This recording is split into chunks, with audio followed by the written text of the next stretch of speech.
رحم الله من يقرأ الفاتحة.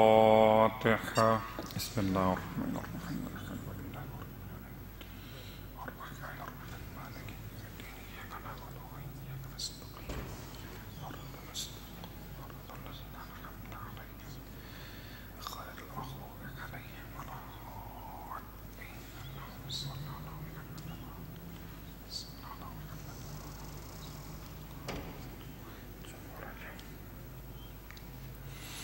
أعوذ بالله من الشيطان اللعين الرجيم. بسم الله الرحمن الرحيم. الحمد لله رب العالمين والصلاة والسلام على أشرف الأنبياء والمرسلين سيدنا أبي القاسم محمد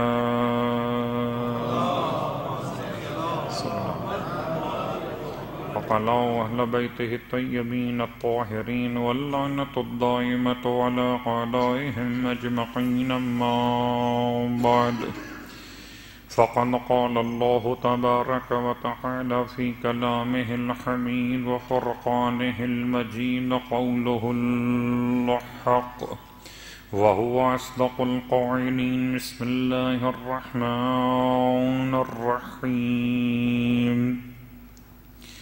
ويطاف عليهم بآنية من فضة وأكواب كانت قوارير من فضة قدروها تقديرا ويسقون فيها كأسا كان مزاجها زنجبيلا.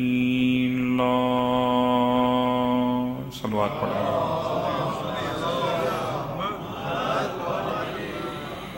تمام تعریفیں اس خدائے مہربان کے لیے جو انسان کی خطاؤں کو بہت اچھے انداز سے معاف کرنے والا ہے، اور تمام ہدیہ درود و سلام نزوات مقدسات کے لیے جو گناہوں میں ڈوبے ہوئے انسان کو خدا تک پہنچانے کے لیے بہترین وسیلہ قرار پاتے ہیں. الحمدللہ الذی جعلنا من المتمسکین بالقرآن العظیم وجعلنا من المتمسکین بولایت علی ابن ابی طالب علیہ السلام وجعلنا وإياكم إن شاء الله من الطالبين بثأر الحسين مع وليه الإمام المهدي من آل محمد علیہم السلام.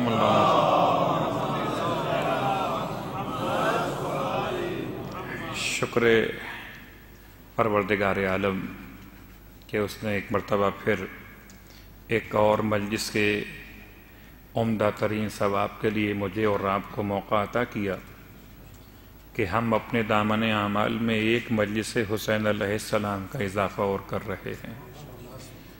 اور یقیناً نیکیوں میں جتنا اضافہ ہو جائے وہ کم رہتا ہے. انسان یہ سوچ کے نیکیاں انجام دے کہ روز قیامت خدا معلوم کس مقام تک پہنچنے کے لیے کتنی نیکیاں چاہیے ہوں. ہو سکتا ہے روز قیامت میں کسی انسان کے کسی رہ جانے والے حق کو نپٹانے کے لیے کتنی مشکلات پیش آئیں.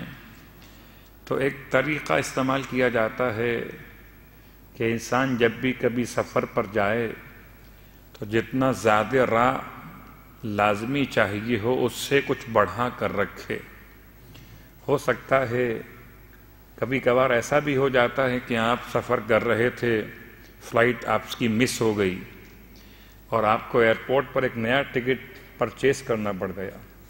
اگر آپ کے پاس کچھ سہارا موجود نہ ہو، اگر آپ کے پاس اضافی رقم موجود نہ ہو تو آپ بے آسرا ہو جائیں گے، نہ یہاں کے رہیں گے نہ وہاں کے رہیں گے. جب ایک عام سفر کے لیے انسان کی عقل کا تقاضا یہ کہ انسان اپنے زیادہ راہ کو جتنا بڑھا کر رکھ سکتا ہو بڑھا کر رکھے. ہو سکتا ہے راستے میں طبیعت خراب ہو جائے، مقام مقصود پر جانے سے پہلے اسپتال جانا پڑ جائے، تو پیسے اگر جیب میں ہوں تو انسان کے لیے شاید آسانی علاج میسر ہو.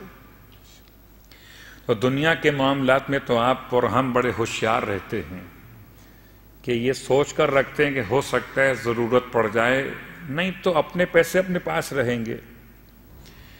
روز قیامت انسان کو کتنی ضرورت پڑ سکتی ہے، اس کے اعتبار سے اسے چاہیے کہ نیکیاں جتنی کر سکتا ہو وہ کرتا چلا جائے۔ خدا نے ماہ مبارک رمضان میں نیکیوں کا فیسٹیول لگایا ہوا ہے، بس اب یہ فیسٹیول ختم ہونے کو ہے، اس سے پہلے کہ بازاروں کے فیسٹیول آپ کو اور مجھے مصروف کر دیں، مجھے اور آپ کو چاہیے کہ ماہ رمضان کے فیسٹیول خیرات سے فائدہ اٹھائیں، اپنے لیے بھی اور اپنے محرومین کے لیے بھی۔ صلوات پڑھ لیں محمد و آل محمد۔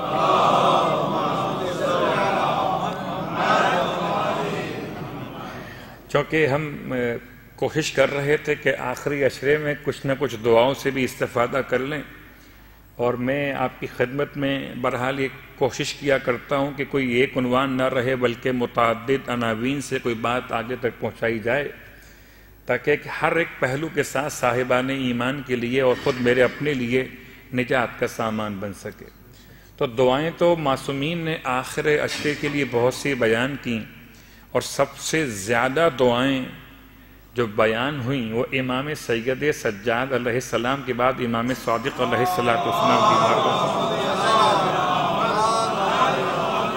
بلکہ شاید میں اگر یہ کہوں کہ چوتھے امام سے بھی زیادہ جو روایات ہم تک دعاؤں کی پہنچی ہیں۔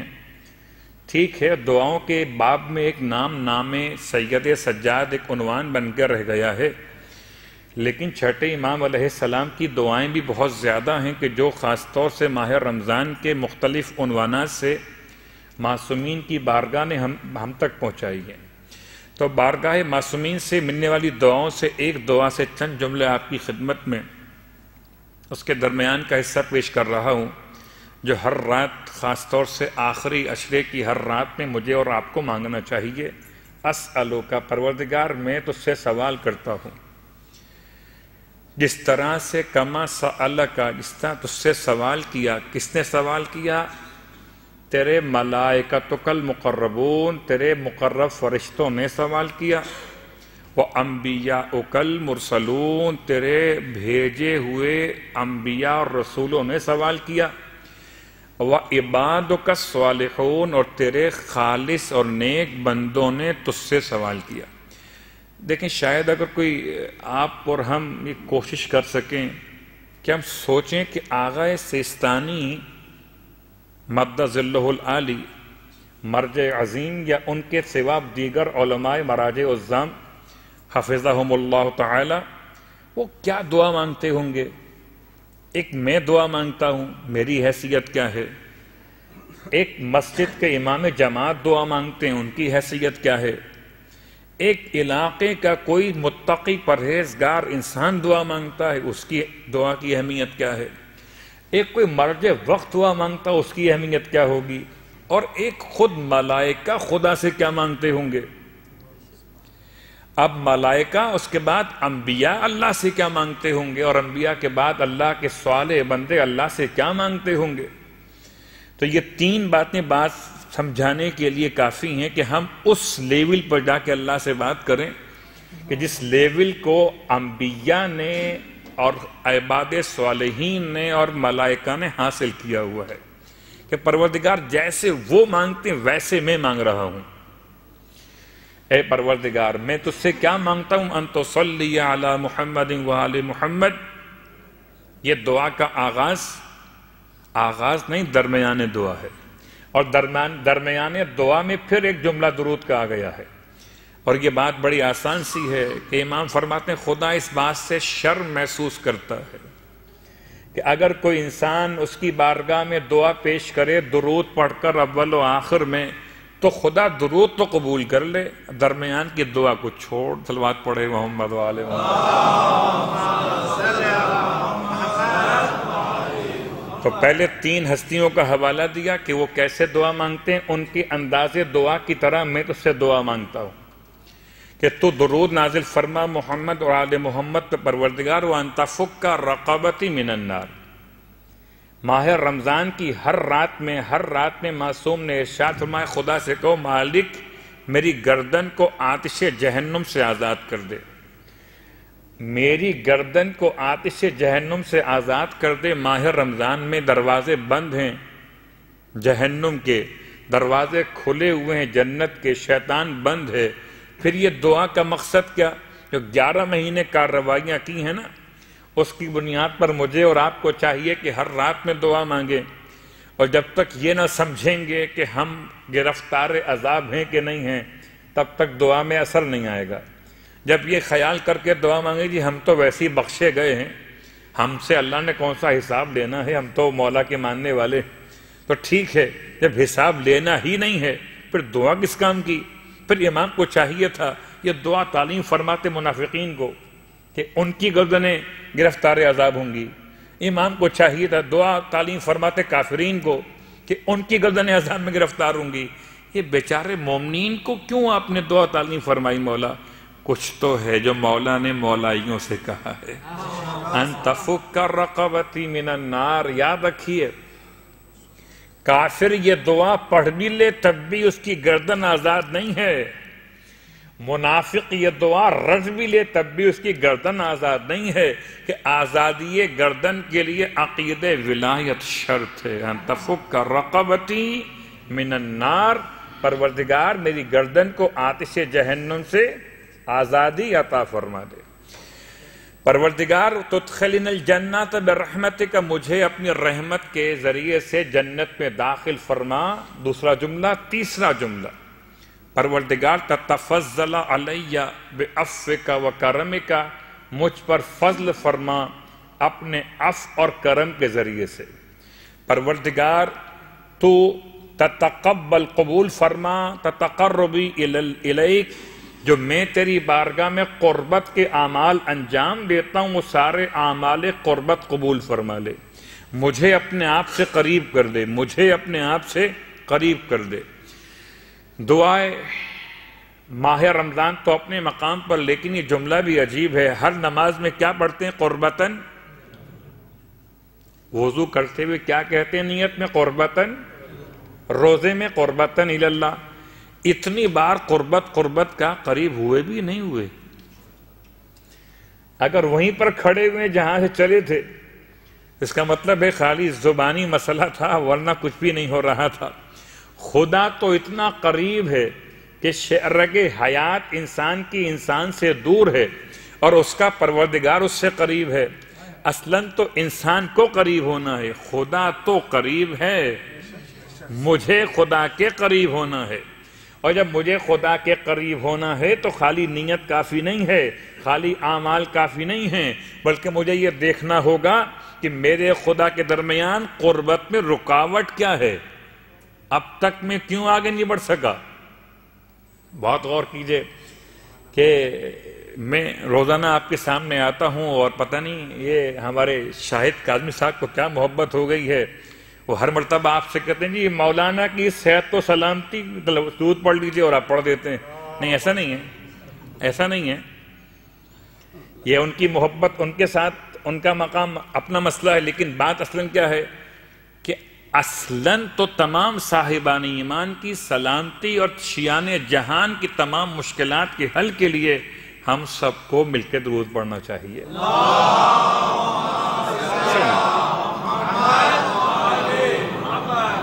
اب میں روزانہ آتا ہوں، مجھے دیکھتے ہیں آپ، میں جب اوپر آتا ہوں تو یہ ایک سیڑھی بنی ہوئی ہے ممبر کی، اس کے بعد ایک اور ہے، اس کے بعد بیٹھنے کی جگہ ہے، تو میں روزانہ اوپر چڑھتا ہوں تو بیٹھ جاتا ہوں آ کر، تو اوپر تو ہوتا ہوں نا۔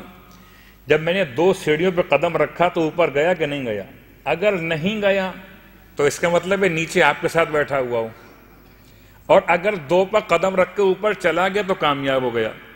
تو ہر انسان جب کسی سمت میں حرکت کرتا ہے، اور حرکت کرنے کے بعد اگر کسی مقام پر نہ پہنچے تو حرکت پھر حرکت شمار نہیں ہوتی، جمود شمار ہوتی ہے۔ کبھی ایسا ہو سکتا ہے کہ میں ممبر پر نہ پہنچ سکوں چڑھنے کے باوجود، تو پھر پوچھیں گے مولانا خیریت تو ہے، کیا آپ کے پاؤں میں تکلیف ہو گئی ہے؟ رکاوٹ کیا بنی ہے؟ رکاوٹ کیا ہے؟ یا کوئی ممبر پہ کین نکل آئی ہے؟ رکاوٹ کیا ہے؟ تو رکاوٹ دور کرنے کے بعد انسان پھر اپنے سفر کو آگے بڑھاتا ہے۔ اپنے منزل کی جانب، ایسے ہمیں چاہیے کہ ہم اپنے اعمال میں قربتاً الی اللہ کی نیت کے ساتھ ساتھ ذرا یہ بھی تو غور کریں کہ رکاوٹ کیا ہے جو اب تک قربت نصیب نہیں ہوئی ہے۔ کون سی ایسی بات ہے؟ ہم ہر عبادت کے ساتھ کہتے قربتاً الی اللہ، قربتاً الی اللہ۔ کتنا اللہ سے قریب ہوئے، کتنا قریب ہوئے؟ پہلے کہیں اور تھے، اب قریب آ گئے اور قریب آ گئے۔ اگر ہم آگے بڑھ رہے ہیں تو یقین رکھیے کہ ہم پھر اس مقام پر پہنچیں گے جو آج کے زمانے کا ابو ذر کہلائے، آج کے زمانے کا سلمان کہلائے، آج کے زمانے کا قمبر۔ صلوات پڑھیں محمد و آل محمد۔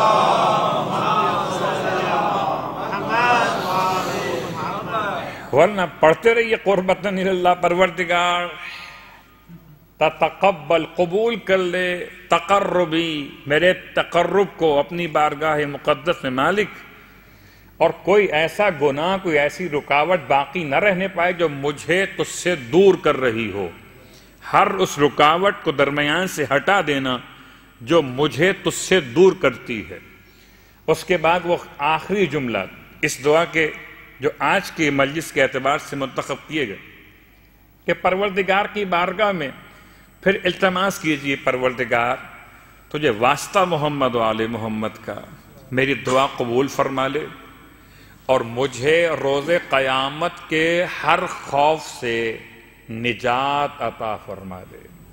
یہ ہر رات ماہ رمضان کے آخری عشرے کی دعاؤں میں سے میں نے چند جملے آپ کی خدمت کے لیے تلاوت کیے، اپنی نجات کے لیے بھی اور آپ کے لیے بھی۔ اب آئیے ہم بات کو آگے بڑھائیں، دعاؤں کے مسائل بھی ہیں اور دعاؤں کے ساتھ ساتھ اب ماہ رمضان کے آخری ساعتوں میں اور آخری راتوں میں کچھ نماز کے بیانات بھی باقی رہ گئے، اور آج دل چاہتا ہے کہ میں خاص طور سے والدین اور اولاد کے درمیان کی نمازوں کو پھر ریپیٹ کروں۔ ہو سکتا ہے اس سے پہلے کسی اور موقع میں بیان کیا ہو، مگر پھر ریپیٹ کروں، کیونکہ میرے اعتبار سے اس ماہ رمضان میں ہم نے اس کو ابھی تلاوت نہیں کیا ہے۔ والدین کی نماز، والدین کی مغفرت کی نماز۔ پہلی بات تو یاد دلا دوں کہ خالی نماز کافی نہیں ہے، والدین کی مغفرت کی صرف نماز کافی نہیں ہے، والدین کی خدمت زندگی میں اور انداز سے ہے، مرنے کے بعد اور انداز سے ہے۔ تو زندگی میں بھی ذمہ داری ہے کہ انسان خدمت والدین کرے، البتہ رکے رہیے۔ ایک سوال جو ماہ رمضان کے پہلے عشرے میں آیا تھا اور ابھی تک موقع نہیں مل سکا کہ میں اس کا جواب یہاں سے آپ کو دیتا۔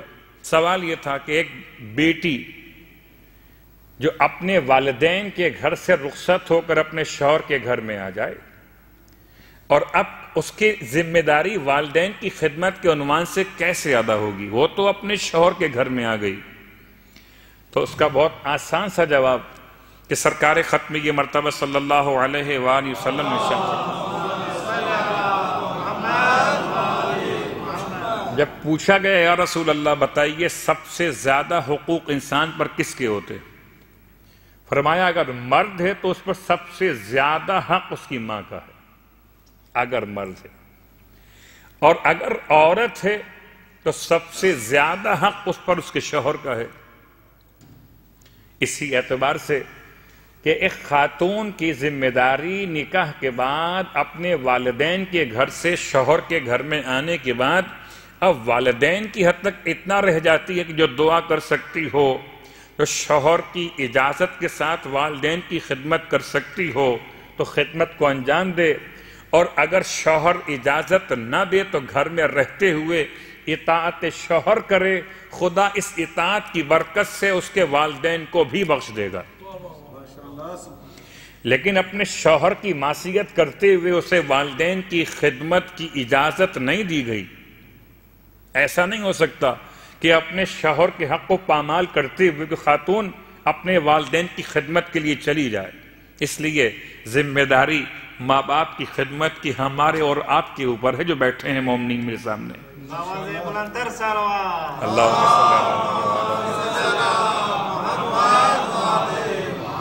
اور کیا چاہیے کہ آپ کی اطاعت کے لیے، آپ کی شریک حیات، آپ کی خدمت کے لیے اور آپ اپنے والدین کی خدمت کے لیے۔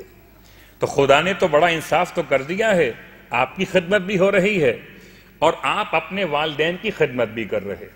تو تو والدین کی خدمت زندگی میں رہتے ہوئے اور انتقال کے بعد والدین کے ساتھ ایصال ثواب کے طریقے آپ کے علم میں، ان میں سے ایک ان کے واجبات کو ادا کرنا، ان کے قرضوں کو یا تو معاف کرانا یا ادا کر دینا، ان کے حق میں مغفرت کی دعا مانگنا، پھر ایک نماز بیان کی اللہ کے رسول نے، اور اس نماز کے طریقے مختلف ہیں۔ نماز مغفرت والدین، پھر بات یاد دلا دوں، کیا زندہ والدین کے لیے نماز پڑھی جا سکتی ہے؟ کیا زندہ والدین کے لیے نماز مغفرت والدین پڑھ سکتے ہیں؟ تو میں نے اپنی حیثیت میں ابھی تک تو کسی روایت میں جملہ نہیں ملا مجھے کہ معصوم کی بارگاہ سے پوچھا گیا ہو کہ کیا نماز مغفرت والدین زندہ والدین کے لیے پڑھ سکتے ہیں، تو امام نے کیا جواب دیا ہو، یہ مجھے اب تک نہیں ملا۔ لیکن ایک اصول جو فقہی اعتبار سے ہم جیسے طالب علم سمجھ سکتے ہیں، وہ کیا ہے؟ وہ یہ ہے کہ جیسے مرحومین کے لیے مغفرت کی دعا مانگی جاتی ہے، ایسے زندوں کے لیے بھی مغفرت کی دعا مانگی جا سکتی ہے۔ جیسے آپ کہتے ہیں نماز جنازہ کی ایک ایسی دعا جو تکبیر کے بعد پڑھی جاتی ہے، اللہم اغفر للمؤمنین والمؤمنات والمسلمین والمسلمات، آگے کیا ہے؟ الاحیاء الاحیاء، آگے الاحیاء منہم، پروردگار جو زندہ ہیں ان کو بھی بخش دے۔ تو اگر میں زندہ مومنین و مومنات و مسلمین و مسلمات کے حق میں دعا مانگ سکتا ہوں، تو کیا میرے والدین اس کے حقدار نہیں ہیں؟ کیا کوئی بیٹا اپنے والدین کی حیات کے دوران اپنی نماز واجب میں قنوت میں یہ دعا نہیں پڑھ سکتا؟ ربنا اغفر لی ولوالدیا، اس کو روک دیجئے، روکیے اس کو کہ آپ کے والدین زندہ ہیں، ابھی آپ کیوں پڑھ رہے ہیں ربنا اغفر لی ولوالدیا؟ اس کا مطلب اصول یہ بتاتا ہے کہ مغفرت کی دعا مانگنے میں کوئی مذائقہ نہیں ہے، والدین حیات ہوں یا والدین ممات ہوں۔ البتہ یہ الگ بات ہے کہ انسان اپنی حیثیت میں سوچتا ہے کہ میری زبان سے کیسے ادا ہوگا۔ نماز مغفرت والدین تو مرحوم والدین کے لیے پڑھی جاتی ہے، لیکن بہرحال ایک سوال تو واضح ہو گیا کہ اگر دو میں سے ایک زندہ ہیں اور ایک کا انتقال ہو چکا ہے، تو اب اس نماز میں کوئی تقسیم نہیں ہو سکتا کہ آپ کہیں کہ میں زندہ کچھ سے نکال دوں اور مرحوم یا مرحومہ کے لیے پڑھ دوں۔ آپ کو دونوں کو ملا کے پڑھنا ہوگا، نماز مغفرت والدین۔ خلاصہ یہ بنا کہ زندہ والدین کے لیے بھی پڑھ سکتے ہیں جب تک کوئی روایت یا کوئی فتویٰ ایسا علم میں نہ آ جائے جو آپ کو روک دے، تب تک آپ رجاءً پڑھ سکتے ہیں، امید قبولیت کی بنیاد پہ یہ دعا کر سکتے ہیں۔ اگر والدین میں سے ایک زندہ اور ایک انتقال کر جائے تب بھی یہ نماز آپ پڑھ سکتے ہیں، نماز مغفرت والدین۔ البتہ طریقے مختلف ہیں، 3 طریقے بیان ہوئے، 3 سے زیادہ یہ بیان ہوئے، مگر صرف 3 بیان کر رہا ہوں۔ ایک تو وہ جو مشہور ہے، رکعت اول میں الحمد کے بعد 10 مرتبہ ایک خاص آیت کی تلاوت، سورہ مبارکہ ابراہیم کی آیت نمبر 41۔ آسان یاد رہے گا مسئلہ، 14-41، ابراہیم نمبر 14 ہے اور آیت نمبر 41 ہے، تو 14 کو پلٹ دیجئے ہو جائے گا 41۔ صلوات پڑھے محمد و آل محمد، یاد ہوگا؟ تو بہت مشہور آیت ہے، ربنا اغفر لی ولوالدی وللمؤمنین یوم یقوم الحساب۔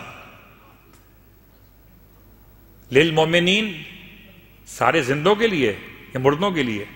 کس کے لیے؟ سب کے لیے۔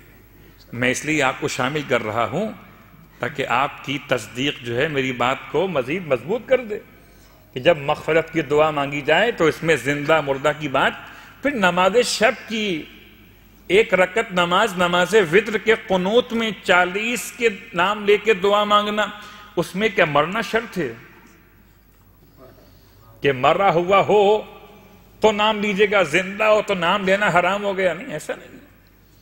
یا کبھی کسی عمرہ مستحب میں، طواف مستحب میں کسی کو شامل کرنا چاہیں تو مردہ زندہ ملا کر سکتے ہیں، دونوں میں کوئی جھگڑا نہیں ہونے والا کہ مردے کہیں کہ ہمیں اللہ کیوں کر دیا، اے زندہ فریاد کریں۔ یہ چھوڑ دیجئے، آپ شامل کر سکتے ہیں ربنا اغفر لی ولوالدی وللمؤمنین، اور سب کو چھوڑیے، میں خود اپنے لیے کہہ رہا تھا ربنا اغفر لی، تو کیا میں زندہ ہوں کہ مر گیا ہوں؟ اگر میں زندہ رہتے ہوئے اپنے لیے مغفرت کی دعا مانگ سکتا ہوں تو اپنے والدین کے لیے بھی مغفرت کی دعا مانگ سکتا ہوں۔ ربنا اغفر لی ولوالدی وللمؤمنین یوم یقوم الحساب، 10 مرتبہ تلاوت کرنا رکعت دوم کے اندر، 10 مرتبہ وہ آیت جو سورہ مبارکہ نوح کی آیت ہے، اور آیت کا نمبر ہے 28، سورہ کا نمبر ہے 71۔ اس میں یاد کرنا پڑے گا آپ کو 71 اور 28، یا یوں سمجھیے سورہ نوح کی آخری آیت ہے، رب اغفر لی ولوالدی ولمن دخل بیتی مؤمنا وللمؤمنین والمؤمنات۔ اب ایک مشہور طریقہ یہ ہے کہ آپ حالت قنوت میں 10 مرتبہ سورہ مبارکہ بنی اسرائیل کی آیت نمبر 24 کا آخری حصہ پڑھیے۔ یہ کون سی دعا ہے؟ سرکار ختمیہ مرتبہ صلی اللہ علیہ وآلہ وسلم کی دعا ہے۔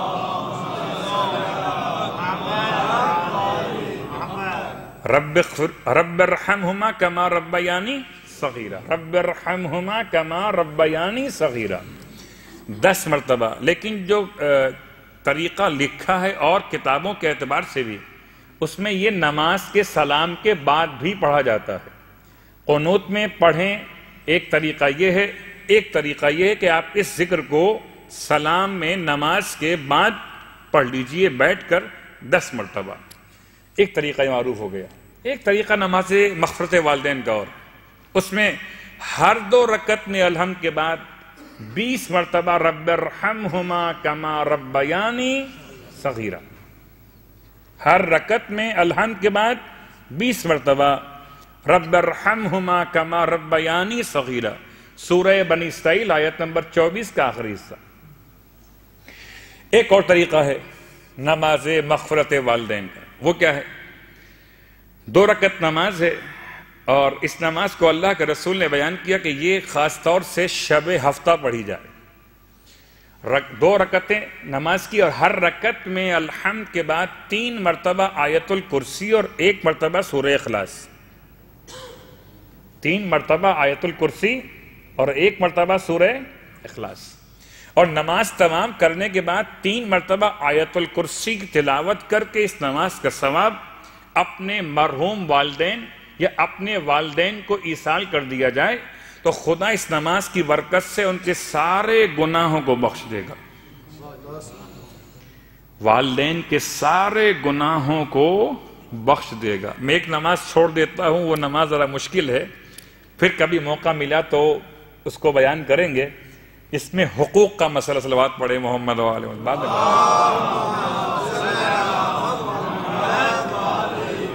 فی الحال تو یہ 3 طریقے، ان تینوں کے نام کیا ہیں؟ نماز مغفرت والدین۔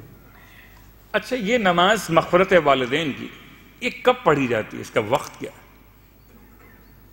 عام طور پر میرے اور آپ کے ذہن میں موجود ہے یہ بات، جیسے کہ ایک بہت مشہور جملہ ہمارے پاس محفوظ ہے کہ نماز وحشت قبر نماز مغرب اور عشاء کے درمیان پڑھی جاتی ہے، حالانکہ ایسا نہیں ہے، یہ عشاء کے بعد پڑھی جاتی ہے، اس کا افضل وقت عشاء کے بعد ہے۔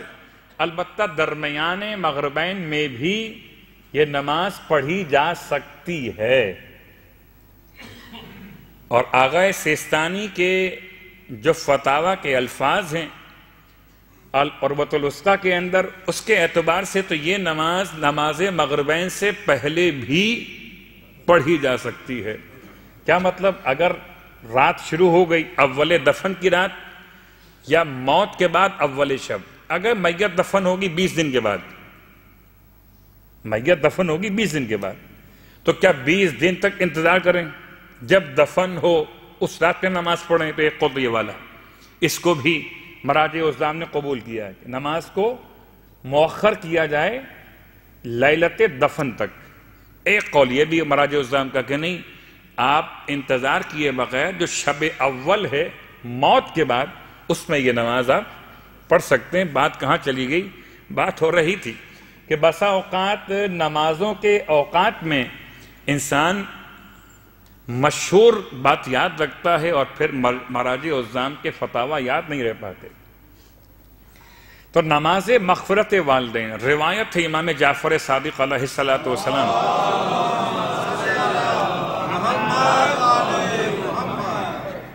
آج بات بہت طولانی ہو گئی، اور بات اتنی طولانی ہو جائے تو پھر مجھے باقی موضوعات کی فکر ہو جاتی ہے کہ یہ نماز مغفرت والدین جو ہے یہ کب پڑھی جائے. امام فرماتے ہیں امام کا عملاً امام نے اس نماز کو انجام دیا ہے دن کے وقت.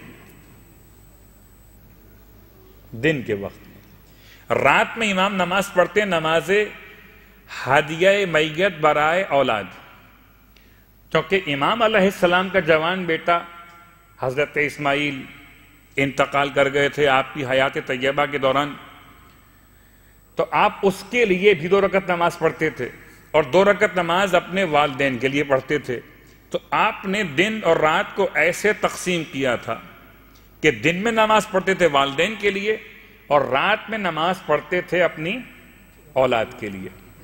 کوئی اب آپ یہ کر سکتے ہیں کہ آپ دن میں نماز پڑھیں مغفرت والدین کی اور رات میں نماز پڑھیں ہدیہ میت کی. اگر آپ کا کوئی عزیز قریب بہن بھائی شریک حیات یا کوئی اور رشتہ دار چچا ہوں کہ ماموں ہوں کہ اور کوئی عزیز ہوں ان کے لیے آپ نماز پڑھنا چاہتے ہو، طریقہ امام جعفر صادق علیہ السلام نے یہ بیان کرنا. 2 رکعت نماز آپ نیت کر سکتے ہیں ہدیہ میت جس کے لیے کرنا چاہتے ہیں اس کا ارادہ کر لیجئے. اس ایک نماز میں آپ ایک سے زیادہ کو شامل کر سکتے ہیں. جیسے نماز مغفرت والدین میں اگر کسی کی 2 والدہ ہوں، اگر کسی کے ایک والد وہ جو والد نسبی ہیں ان کے انتقال کے بعد جس نے پالا پروان چڑھایا اس کے لیے دعا کرنا چاہے تو نماز مغفرت والدین میں کور ہو جائے گا، یا نماز ہدیہ میت میں باقی رشتے کور ہو جاتے ہیں. تو نماز ہدیہ میت رکعت اول میں الحمد کے بعد 1 مرتبہ سورہ انا انزلنا، رکعت دوم میں الحمد کے بعد 1 مرتبہ سورہ انا آتینا کل کوثر. اس نماز کا نام نماز ہدیہ میت بھی ہے جو امام علیہ السلام نے اپنے بیٹے کے لیے رات کے وقت میں پڑھی ہے.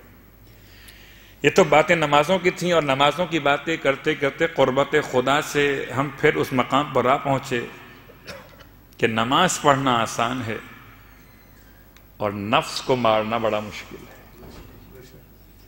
اس لیے کہ ہو سکتا ہے کہ انسان نماز پڑھ رہا ہو مگر نفس کو مارے ہوئے نہ ہو، تو نماز بھی پڑھ رہا ہو حساب بھی کر رہا ہو، نماز بھی پڑھ رہا ہو اور ذہن میں جیسے مثال بہت چھوٹی سی کہ ایک روایت بلکہ 2 روایات، ایک مدینہ منورہ کے بارے میں اور ایک شہر کوفہ کے بارے میں.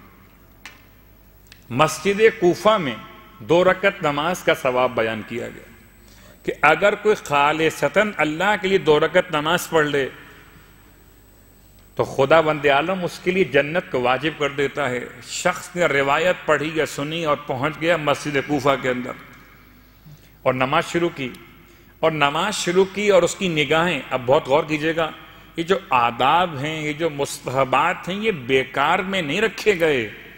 یہ ویسے ٹائم پاس کرنے کے لیے نہیں ہے کہ آپ سوچیں جی مستحب ہے، یہ کیا مستحب ہے کا مطلب چھوڑ دیا جائے. حیرت کی بات ہے، حلیم کھاتے ہوئے لیمو مانگتے ہیں.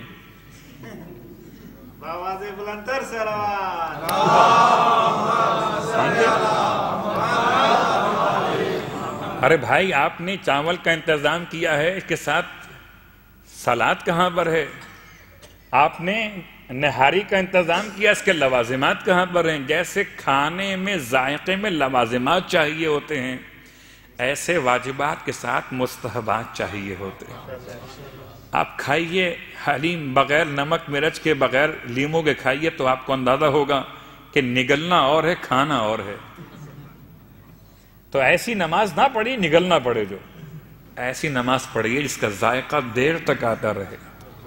تو اپنی آنکھوں کو حالت قیام میں انسان رکھے کہاں پر؟ مقام سجدگاہ پر.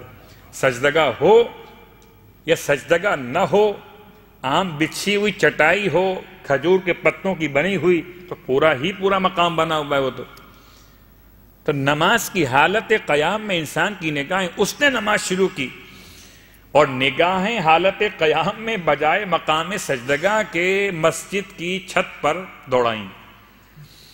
جیسے آپ اگر یہاں نماز پڑھ رہے کھڑے ہو کہ آپ دیکھیں کیا لکھا ہوا ہے الرحمن الرحیم لکھا ہوا ہے. رحمان کا زبر کہاں لگا ہوا ہے, زیر کہاں لگا ہوا ہے, نماز بھی ہو رہی ہے اور تجوید کے مسائل بھی حل ہو رہے ہیں. تو وہ نماز پڑھ رہا تھا اور نماز پڑھتے ہوئے اس نے سوچا کہ مسجد کوفہ بڑی خوبصورت ہے مگر اس میں مینار نہیں ہے. اگر مینار بنے تو کہاں بنیں گے؟ تو ایک مینار وہاں بنے گا, اتنا اونچا ہونا چاہیے. الحمد ختم ہو گئی, مینار پہ اوپر کیا لگنا چاہیے؟ سورہ انا اعطینٰ ختم ہو گئی. 2 رکعت نماز میں 2 مینار بن گئے. مینار بننا آسان ہے, جنت بننا آسان نہیں ہے.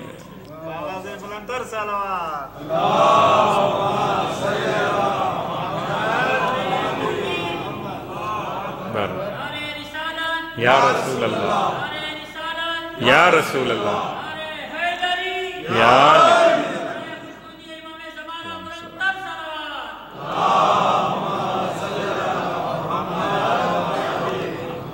تو 2 رکعت نماز. کبھی انسان 2 رکعت نماز پڑھنے کے لیے مسجد نبوی میں, اس راوی کا نام چھوڑ دیتا ہوں, صرف اشارہ کرتا ہوں بات مکمل کرتے ہوئے. اس نے ایک روایت کہیں سنی یا پڑھی تھی کہ اگر کوئی انسان حالت خلوت میں مسجد نبوی میں 2 رکعت نماز پڑھ لے تو اس کے لیے بہت سے راز جو راز عرفانیت ہیں وہ آسان ہو جاتے ہیں, بہت سے مسائل ظاہر ہو جاتے ہیں. یہ ہر ایک کے بس کی بات نہیں ہے کہ وہ تمام کشف اسرار پر غالب ہو سکے, اس قابل ہو سکے. اس نے وہ نماز پڑھنے کا ارادہ کیا اور دن کا انتخاب کیا کیا اس عجیب شخص نے کہ کوئی ایسا دن جب مسجد نبوی میں کوئی نمازی نہ ہو. وہ ایک دن تھا جب سید سجاد علیہ السلام کا جنازہ ہو رہا تھا. اب چوتھے امام کے جنازے میں لوگ شریک ہو رہے تھے. وہ دن مدینے میں وہ تھا جبکہ مسجد نبوی میں ایک بھی انسان نمازی موجود نہیں تھا. کہتا میں نماز پڑھ, یہ سوچا میں نے اس سے اچھا موقع کیا ملے گا. نماز پڑھنے پہنچ گیا. نماز پڑھنے پہنچا, تکبیر ابھی کہنا چاہتا تھا کہ وہ تکبیر جنازے کی نماز کی اتنی بلند ہوئی کہ لگتا تھا کہ در و دیوار مسجد تکبیر میں شامل ہو گئے. کہتے ہیں ایسی لرزش پیدا ہوئی کہ گر پڑا. پھر کھڑا ہوا اٹھ کے, اب چاہتا ہوں پھر تکبیر کہوں. یہاں تک کہ میں نماز کی تکبیر کہنے کی کوشش کرتا رہا اور وہاں امام کی نماز جنازہ کی تکبیریں ہوتی گئیں. اور جب میں ہوش و حواس میں آیا تو لوگ مسجد میں آنا شروع ہو گئے تھے. خسر الدنیا والآخرہ, نہ یہ نماز ملی اور نہ وہ نماز ملی.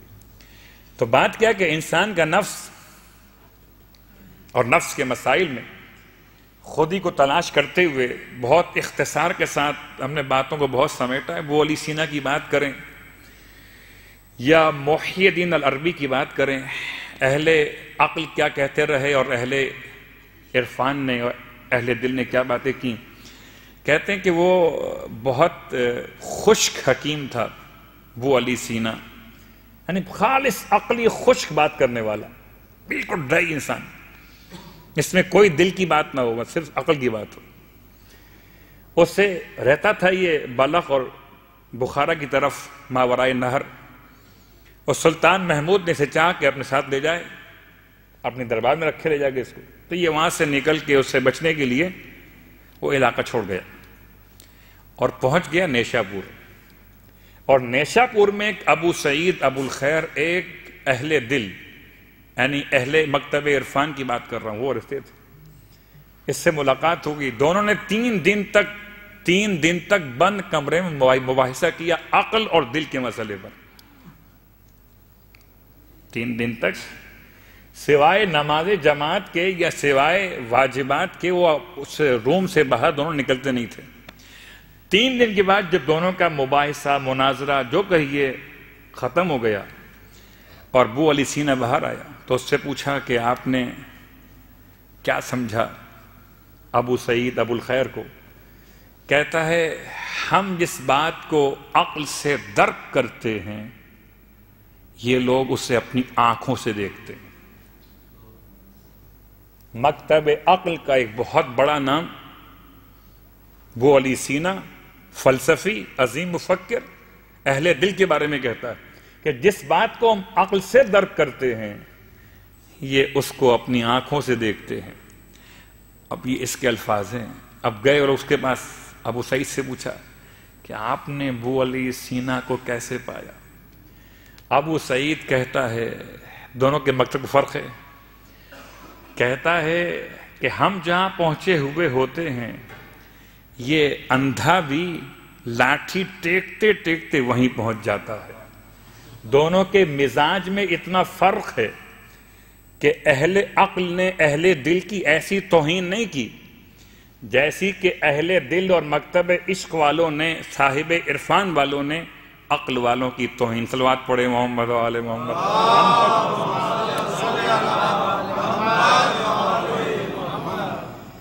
تو یہ مسائل تو خیر آہستہ آہستہ میں نے کافی حد تک کوشش کی بیان کیے جائیں کہ اسلام کہتا ہے کہ عقل بھی انسان کے ساتھ ہو اور انسان کا دل بھی، انسان کی جو کیفیت عشق وہ بھی انسان کے ساتھ ہو، دونوں ساتھ ساتھ چلیں۔ اسلام دونوں کو لے کے چلنے پر قائل ہے۔ البتہ خودی کے مسئلے پر جتنا کام کیا ہے اہل تصوف نے، مکتب عشق والوں نے، وہ بھی ایک کام قابل قدر ہے۔ البتہ کل ہماری بات وہاں تک پہنچی تھی کہ جہاں سرکار ختم یہ مرتبہ صلی اللہ علیہ وآلہ وسلم نے ارشاد فرمایا،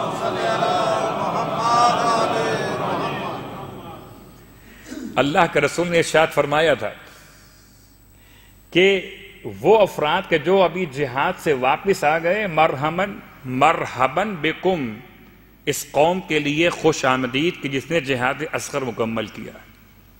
ابھی ایک جہاد اکبر باقی ہے۔ جہاد اکبر کیا ہے؟ نفس سے جہاد کرنا۔ میں بات کو اور سمیٹتا ہوں۔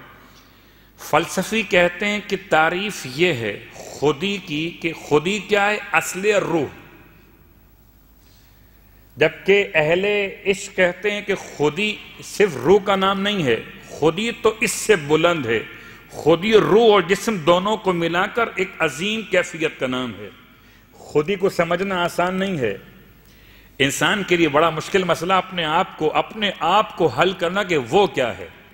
بہت آسان ہے انسان کا یہ تلاش کرنا کہ کائنات کیا ہے، زمین کیا ہے، سورج کیا ہے، ستارے کیا ہیں۔ سب سے مشکل ہے کہ انسان خود کیا ہے۔ اور اسی سوال کے جواب میں بہت سے انسانوں کی عمریں ختم ہو گئیں، اب تک سوال کا جواب ان کو نہیں مل پایا۔ تو اس لیے اہل عشق والے کہتے ہیں خودی کے ساتھ جہاد کرو۔ ابراہیم ادہم کون ہے؟ ایک شہزادہ ہے، محل کو چھوڑ کر سلوک کے راستے پر چلا، اپنے آپ کو اتنا ذلیل کیا، پڑا ہوا مسجد میں ٹھوکر لوگ مارتے خوش ہوتا ہے، اٹھا کے باہر پھینک دیا، خوش ہو گیا۔ کشتی میں بیٹھ کے جا رہا ہے، اس کی داڑھی پکڑ کے ایک مسخرے نے خوب اس کا مذاق اڑایا، مکے مارے، وہ خوب خوش ہوا کہ میرا نفس ذلیل ہو رہا ہے۔ حد تو یہ ہے، بہت غور کیجئے گا، حد تو یہ کہ اتنے میلے کپڑے پہنتا تھا کہ اس کے لباس پر میل کی وجہ سے حشرات اور جوئیں پیدا ہو جاتی تھی، اور وہ اس کو دیکھ کر خوش ہوتا تھا کہ میرا نفس ذلیل ہو گیا۔ یہ اسلام تو نہیں۔ ریاضت کی دو قسمیں ہیں۔ میں بہت پھر قریب کرتا ہوں آپ کو۔ کبھی کبھی کچھ لوگ کہتے ہیں نا کہ یہ اللہ کا ولی ہے، دیکھو اس کے ہاتھ دھوئے نہیں ہاتھ اس نے، اللہ کا ولی ہے یہ اللہ کا ولی ہے، اس کے بال الجھے ہوئے، اس کی آنکھوں میں جو میل کچیل باقی ہے، اس کے چہرے پر نہ دھلنے کی بنیاد پر جو جتنا میلا ہے کہ وہ اللہ کا ولی ہو گیا اتنا۔ اللہ اکبر۔ یہ ولایت کو کہاں لے گئے؟ ولایت نجاست میں نہیں ہے، طہارت میں ہے۔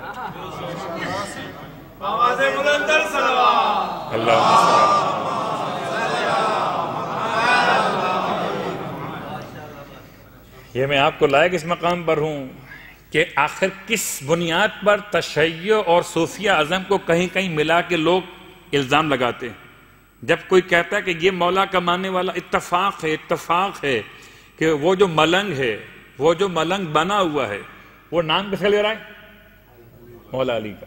اس کا لباس، اس کا حلیہ، اس کے بدن کی کثافت، وہ کیا ہے؟ وہ علامت ولایت ہے۔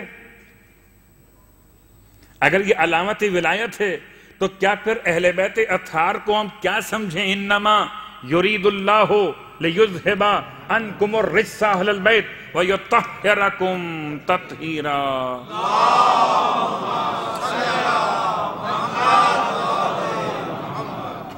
سمجھنے کا مسئلہ کیا ہے کہ یہ ایک ریاست ہے۔ اور ریاست کیا ہے؟ نفس کو مارنے کے دو طریقے ہیں۔ نفس کو مارنے کا طریقہ یہ ہے، نفس سے جہاد کیسے کیا جائے۔ ہو سکتا ہے کہ اس سال ہمارا عنوان مکمل نہیں ہو سکا، آپ سے بڑی معذرت۔ نفس کو مارنے کا طریقہ یہ ہے کہ انسان کم کھائے، کم پیے، کم سوئے، کم کھائے، کم پیے، کم سوئے، کم باتیں کرے۔ یہ طریقہ اہل ہند میں رائج تھا کہ ایسے ریاضت ہوتی ہے، کم کھاؤ۔ کیا کم کھانا ریاضت کی علامت ہے؟ ٹھیک، ایک طریقہ ہے یہ۔ زیادہ کھائیے گا تو سوئیے گا، اور سوئیے گا تو نماز شب کا ثواب کھوئیے گا۔ تو اگر کوئی اس لحاظ سے کم کھائے تو اس کا کم کھانا معیوب نہیں ہے۔ بہت غور کیجیے گا۔ اور اب آئیے ہم بات کو آگے بڑھائیں۔ ایک اور طریقہ ہے، وہ کیا ہے؟ وہ ہے نفس کی بات کے الٹ کرنا۔ دل کہتا ہو کہ بریانی کھائیے، آپ کہیں نہیں بریانی نہیں، میں تو ابلے ہوئے چاول کھاؤں گا۔ دل کہتا ہو حلیم کھائیے، اور آپ کہیں نہیں میں حلیم نہیں، میں تو دلیا کھاؤں گا۔ میں بہت ادب و احترام سے مسالے لے کے آ رہا ہوں، ورنہ باتیں اس سے بہت آگے جاتی ہیں۔ میں نے ایسے زاہدوں کو دیکھا ہے کہ جو میٹھا نمکین ملا کر اس کا ذائقہ خراب کر کے اس میں پانی ڈال کے بھئی کیا بنا دیا کہ اپنے نفس کو اس کی پسند کے خلاف طریقہ ہے۔ یہ بھی مجاہدت ہے، یہ بھی جہاد ہے۔ نفس نے بہت پریشان کیا ہے نا۔ نفس کہتا ہے سو جائیے، آپ کہیں نہیں مجھے اٹھ کے نماز شب پڑھنا ہے۔ نفس کہتا ہے آج چھوڑیے، مسجد میں مت جائیے، آج بیٹھ کے ٹی وی دیکھتے ہیں، اور آپ کہیں نہیں مجھے نفس کے خلاف جانا ہے۔ تو نفس کے خلاف جانا ایک طریقہ مجاہدت ہے، لیکن صوفیہ اس میں تھوڑا سا آگے بڑھ گئے۔ وہ کہتے ہیں کہ ملامتی روش بھی اختیار کی جائے۔ اپنے نفس کی ملامت بھی کی جائے۔ ملامت کیسے ہوگی؟ ملامت ایسے ہوگی کہ بہت سے صوفیہ حضرات نے اپنے شاگردوں کو ایسے کام لیے، جاؤ جا کر واش روم دھو کر آؤ۔ وہ سیکھنے آیا ہے عرفان، وہ سیکھنے آیا اللہ کی معرفت کا علم، کہ جاؤ پہلے دھو کر آؤ واش روم۔ جو خاک روک کرتے ہیں نا وہ کام کر کے آؤ۔ کیوں؟ کہ اس سے تمہارا نفس ذلیل ہوگا۔ یہ کیا ہے؟ ملامتی روش، اپنے نفس کو ملامت کے مقامات پر ڈال دینا۔ میں نے تو بہت لفظوں کا انتخاب کیا بڑے احتیاط کے ساتھ، ورنہ باتیں سے بہت آگے۔ ملامتی روش، شراب کی بوتل ہاتھ میں لیے پیتا نہیں ہے، شرابی نہیں ہے، لیکن لوگ اسے اچھا نہ سمجھیں، اس کی مذمت کریں، نفس مر جائے گا اس کا۔ یہ صوفی حضرات ہیں۔ کتنا باریک سے فرق ہے۔ کہیں نفس سے جہاد کرتے کرتے کوئی مکتب اہل بیت سے مکتب صوفیہ میں داخل نہ ہو جائے۔ اس لیے اس انسان کی تلاش میں، اس کو ہم نے سورہ حل عطا سے شروع کیا تھا، یہاں تک پہنچے کہ انسان مکتب اہل بیت سے انسانیت کو تلاش کرے۔ باقی اور کوئی مکتب کتنا ہی آگے پہنچا ہوا کیوں نہ ہو، مگر جیسے اہل بیت کا مکتب ایسے کوئی مکتب نہیں۔ اور آج کی حد تک بات کو روکتے ہوئے باقی باتیں انشاءاللہ کبھی موقع ملا پھر اسی عنوان سے بات کو آگے بڑھائیں گے کہ انسان بہت باریک سا فرق ہے۔ میں نے پہلے اشارہ کیا تھا آپ کو کہ ایسے ماریے اپنے نفس کو۔ اسلام کہتے ہیں نفس کو مارو بھی اور نفس کا احترام بھی کرو۔ نفس کی عزت، اتنی عزت نفس ہے سورہ مبارکہ منافقون آیت نمبر 8 پڑھ لیجئے. عزت کس کے لیے؟ اللہ کے لیے اور اللہ کے رسول کے لیے. اور کس کے لیے؟ صاحبان ایمان کے لیے. جب فتح مکہ کے موقع پر اللہ کے رسول نے فرمایا اپنے اصحاب سے، جب کعبے کو دیکھا اصحاب نے، اور ایک بڑے طویل عرصے بعد مکے کے رہائشی جو کعبے کو روز جا کے چومتے تھے دور ہو گئے ہجرت کے نام سے، پھر کفار مکہ نے انہیں آنے کا موقع نہیں دیا. اب جیسے ہی کعبہ ملا وہ لپٹ گئے کعبے کے پردے سے رونے لگے. آپ نے فرمایا اگر میں تم سے کہوں اس کعبے کو توڑ دو تو کیا قبول کرو گے؟ ایک جذباتی کیفیت تھی مسلمانوں کی. آنکھوں میں آنسو ہیں، ہاتھ میں غلاف کعبہ ہے. پیغمبر کے الفاظ سنے، یا رسول اللہ ایسا کیسے ممکن ہے؟ فرمایا یہ کعبے سے زیادہ افضل ایک مومن کی عزت و احترام ہے. تم اگر کعبے کا احترام خیال کرتے ہو تو ایک سمجھو ایک مومن کا احترام اس سے بلند ہے. یعنی نفس مومن کا احترام، اسلام کہتا ہے کہ آپ کو 2 کام کرنے ہیں. ایک نفس کو مارنا ہے، ایک نفس کا احترام کرنا ہے. اب یہ لائن باری کون سی ہے کہ کون سے نفس کو مارنا ہے اور کون سے نفس کا احترام کرنا ہے؟ نفس کی 2 قسمیں ہیں. آج کی حد تک شاید اگر اس کے بعد کوئی موقع ملا تو بات آپ سے آگے بڑھے گی. اسی عنوان پہ سے ایک جملے میں، ایک ہے نفس شریفہ، ایک ہے نفس امارہ. نفس شریفہ کی عزت، نفس امارہ کی ذلت. یوں سمجھ لیجیے اب ایک اور انداز میں کہ معصومین کی دعاؤں میں خاص جملہ استعمال ہو، پروردگار مجھے میری نگاہوں میں ذلیل کر دے اور مجھے دنیا کی نگاہوں میں عزیز کر دے. نفس شریفہ، اس کا رخ دنیا کی طرف. نفس امارہ، اگر انسان خود میں اپنے آپ کو بہتر سمجھنے لگے تو پھر اس کی اصلاح کے راستے اور دروازے بند ہو جاتے ہیں. بس اصلاح کے راستے کھلے ہوئے ہیں جب تک کہ در اہل بیت سے وابستہ ہے. اس لیے روز مجلس میں آتے ہیں، ورنہ ایک مجلس کافی. صلوات پڑھے محمد و آل محمد. ایک مجلس. اور کل کی بات سے اپنی بات کو جوڑتے ہوئے حضرت فضہ کے حالات پر، کیونکہ سورہ حل عطا میں خاص طور سے خدا نے 3 مقامات پر فضہ کے لفظ کو استعمال کیا ہے. 3 مقامات پر. باقی 2 مقامات جو استعمال ہوئے اس میں الفضہ ہے، صرف فضہ نہیں ہے. اور فضہ الفضہ کیونکہ ذہب کے مقابل من الذہب والفضہ، مگر سورہ دہر میں صرف فضہ. گویا خدا نے ان 30 آیتوں میں فضہ کا 3 بار نام دیا. کہنے کو آپ کہیے کہ جناب میمونہ ہیں. اور اب یہ ایک سوال کہ جناب فضہ کتنے سال کی عمر میں خانوادہ اہل بیت کے یعنی خدمت سیدہ کونین میں پہنچی، تو آپ کی عمر کیا تھی؟ اس میں اختلاف ہے. میں نے تلاش کیا تو کسی مقام پر عجیب جملے ملے کہ فضہ کا سن بلوغت شہزادی کونین کے گھر میں آنے کے بعد واقع ہوا. یعنی بالغ ہونے سے پہلے فضہ شہزادی کونین کی بارگاہ میں من حیث کنیز لائی جا چکی تھی. اس میں کوئی شک نہیں ہے کہ یہ جملہ اپنے مقام پر ہے، احتمال ہو سکتا ہے، لیکن اس میں کوئی شک نہیں ہے کہ شہزادی کونین کی شہادت کے بعد جناب فضہ کی عمر نوجوانی کو دیکھتے ہوئے یا عمر جوانی کو دیکھتے ہوئے مولائے متقیان نے آپ کی شادی کا فیصلہ کیا. اور آپ کی شادی یہ آئی کب ہیں؟ ہجرت کے 6 برس میں. ہجرت کے 6 برس میں. شہزادی کونین کی شہادت کب ہوئی؟ ہجرت کے 11ویں برس میں.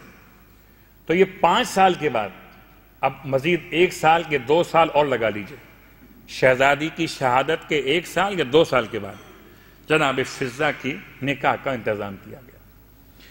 اور مولائے متقیان علی ابن ابی طالب علیہ السلام نے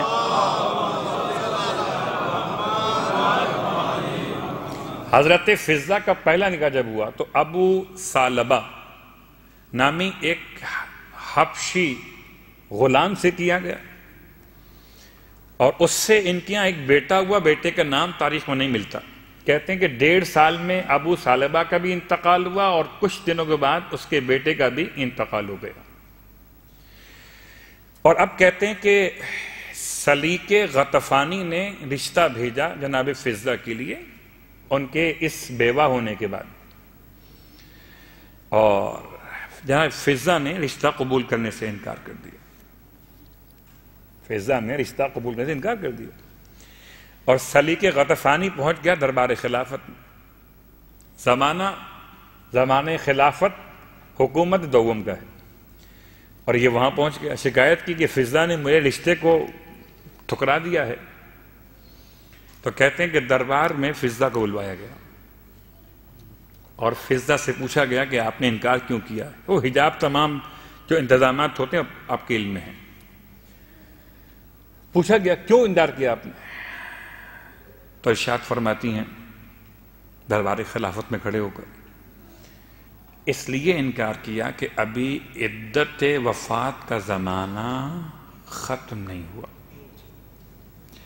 اور جب تک عدت وفات کا زمانہ ختم نہ ہو جائے شرعاً نکاح منعقد نہیں ہو سکتا۔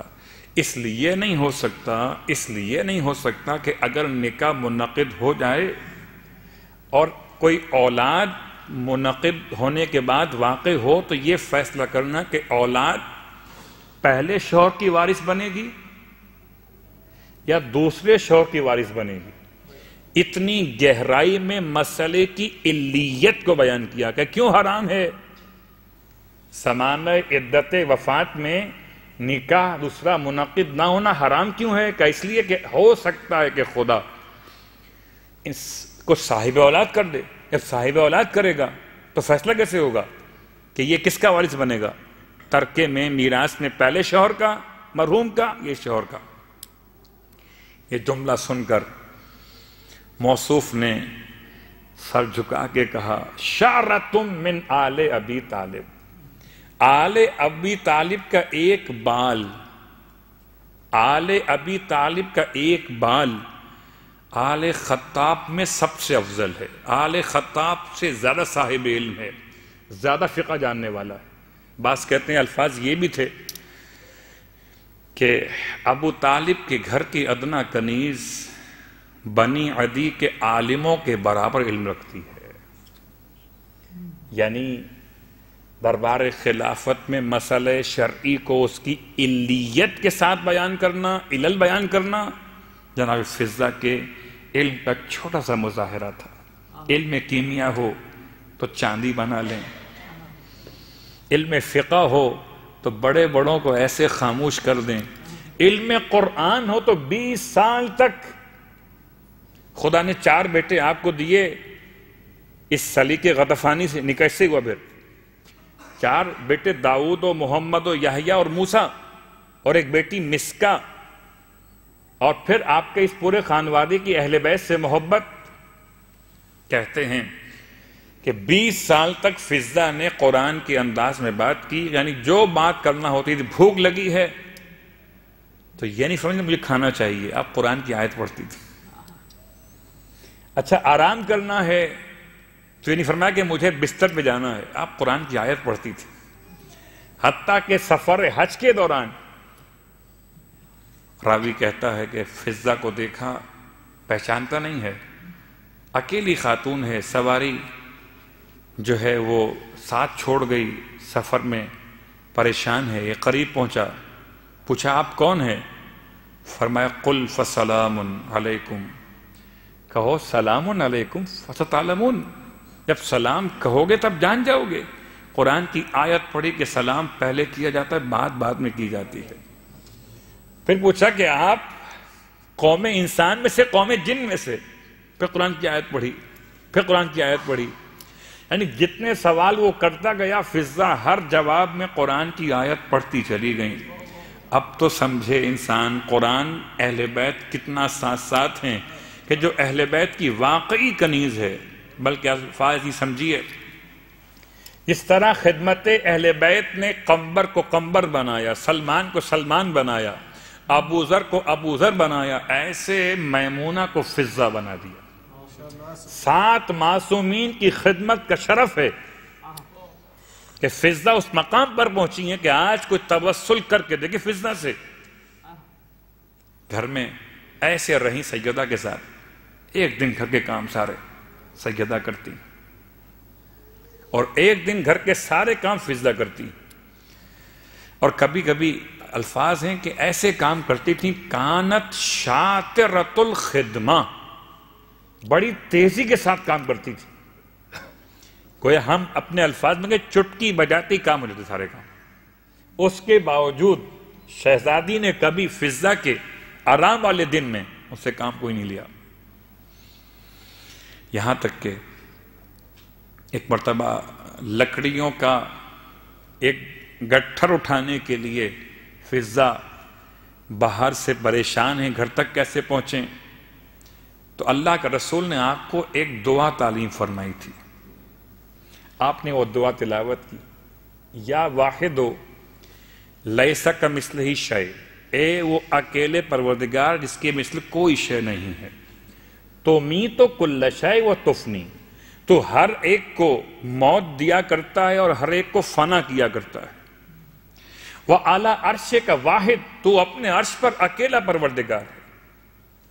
لا تأخذہ سنۃ ولا نوم, تو ایسا پروردگار ہے جس کو نہ نیند آتی نہ اونگ آتی ہے. یہ آپ نے کلمات پڑھے تھے کہ از غیب ایک عربی سامنے ظاہر ہوا, قبیلے ازد کا معلوم ہوتا تھا. اس نے لکڑیوں گٹھرا اٹھایا اور فضہ کی مدد کرتے ہوئے در سیدہ پر پہنچا دیا. فضہ کی دعا مستجاب ہے کوئی جو فضہ سے اپنا وسیلہ بناتے ہوئے دعا مانگ کر دیکھے. فضہ اتنی معتبر ہیں اہل بیت کے خانوادے میں, جس امام سے کہہ لیں اگر ہمارے اور آپ کے لیے, وہ امام فضہ کو منع نہیں کریں گے. ایسی خدمت کی ہے. اور بس وہ جملہ سن لیجئے کہ ایک خدمت جو سیدہ کی اس وقت کی کہ جب سیدہ کے پہلو پہ دروازہ گرایا گیا, میں حیران ہوں. شہزادی کونین نے جناب زینب کو آواز نہیں دی, شہزادی نے جناب ام کلثوم کو آواز نہیں دی, شہزادی نے کسی اور گھر کے فرد کو آواز نہیں دی. آواز دی تو فضہ کو آواز دی. فضہ خذینی, فضہ مجھے اٹھا, پشت کی طرف سے سہارا دے کہ میرا محسن شہید ہو گئے. کون فضہ؟ یہ وہی فضہ ہیں کہ جو سیدہ کے ساتھ رسول کی قبر پر لے کر آئی ہیں, اور کس طرح سیدہ نے بابا کی قبر پہ فریاد کی ہے. فضہ کی آنکھوں کے سامنے کے سارے واقعات. یہ وہی فضہ ہیں کہ جب میرا مولا سیدہ کو غسل دے رہا تھا, فضہ ساتھ ساتھ ہیں.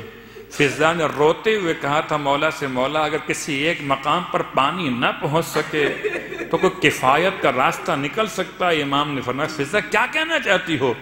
کہا مولا سیدہ کا ایک ہاتھ پہلو پہ ایسے لگا ہوا جدا نہیں ہو رہا. اللہ اکبر. امام اس مقام پر قریب پہنچے, ہاتھ کو اٹھانا چاہا مگر ہاتھ جدا نہ ہوا. تو سیدہ سے مخاطب ہو کے فرمایا بنت رسول ہاتھ اٹھا لیجئے تاکہ پانی پہنچایا جا سکے. اب جو ہاتھ اٹھایا گیا وہ ٹوٹی ہوئی پسلیاں مولا کے سامنے اتنی. ہائے میرا مولا بڑا صابر تھا, اصبر الصابرین تھا, مگر مولا سے رہا نہ گیا. اتنا چیخ کر روئے کہ آواز باہر تک چلی گئی. ارے جو بچوں سے کہتے تھے زور سے نہ رونا, وہ میرا مولا خود چیخ کر رو دیا. واہ غربتا فضہ. فضہ بڑا نے ایک کام کیا. یہ سیدہ کی خدمت ہے اور وہ سیدہ کی بیٹی کی خدمت ہے کہ دربار یزید میں تمام تر خواتین کا تعارف کرایا جا رہا ہے. یزید کہتا ہے مجھے زینب سے ہم کلام ہونا ہے, سامنے سے بیویوں کو ہٹا دیا جائے. ہر بیوی کو ہٹایا گیا مگر جب فضہ کی باری آئی تو فضہ حالانکہ بہت ضعیفی آ چکی ہے مگر ایسے کھڑی ہیں جیسے دیوار کھڑی ہو جائے. جب تازیانہ اٹھا کر جلاد نے چاہا کہ اس خاتون کو ہٹایا، آواز دی حبشہ کا رہنے والوں تمہاری غیرت کو کیا ہو گیا؟ تمہارے علاقے کی شہزادی پر نامحرم تازیانہ مارنا چاہتا ہے؟ ارے تلواریں نکل آئیں، یزید اپنا حکم واپس لے لے ورنہ دربار میں خون کی ندیاں بہ جائیں گی۔ فضہ بڑا کام کیا، ارے کبھی زینب کو سنبھالا، کبھی سید سجاد کو سنبھالا، اور کبھی جناب رباب کا سہارا بنی وہاں غربت۔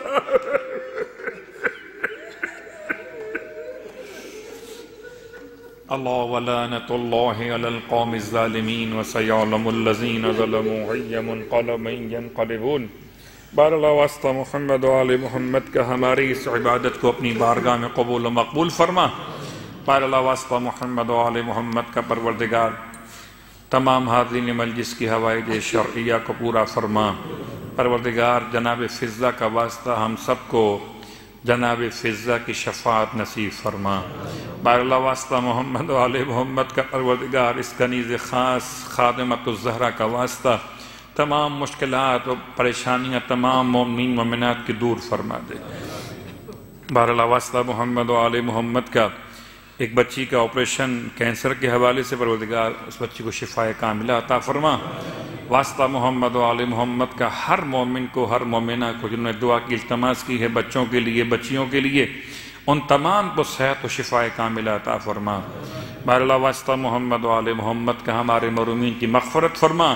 ہم کو مرنے سے پہلے کربلا معلیٰ کی زیارت نصیب فرما، مرنے کے بعد کربلا والوں کی شفاعت نصیب فرما، جنت میں کربلا والوں کے قدموں میں غلاموں کو جگہ نصیب فرما، امام زمانہ علیہ السلام کے ظہور میں تعجیل فرما، ہم کو بھی ہمارے مرحومین کو بھی امام کے غلاموں میں محشور فرما۔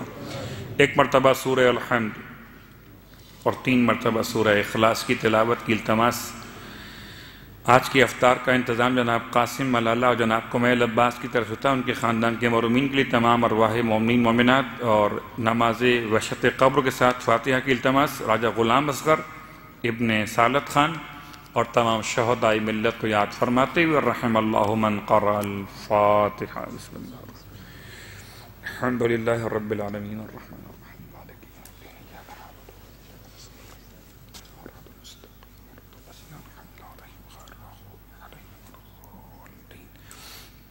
ربنا تقبل منا انك انت السميع العليم بجاه محمد وآلہ المعصومین برحمتک یا ارحم الراحمین۔ نماز قضاء عمری انشاءاللہ جماعت منعقد ہو رہی ہے، آپ کی شرکت کی التماس ہے۔ خدا ہماری اور آپ کی نمازیں قبول فرمائے۔ اللہم صل